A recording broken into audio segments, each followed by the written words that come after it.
Hello everyone, it's me YIM SIVLEAN.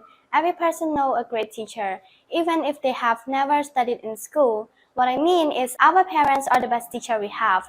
Why? Because our parents only want to teach what's best in life. It's like they only tell you how to do a good thing and they want you to do a perfect person.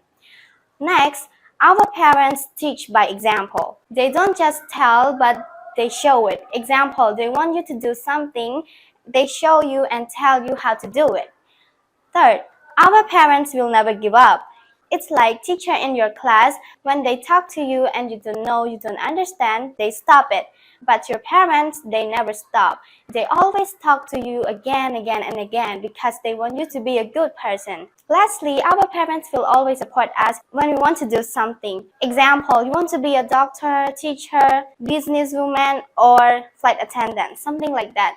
They always support you and be there for you. So these are the reasons why I believe that our parents are the best teachers. Thank you for listening. Bye bye.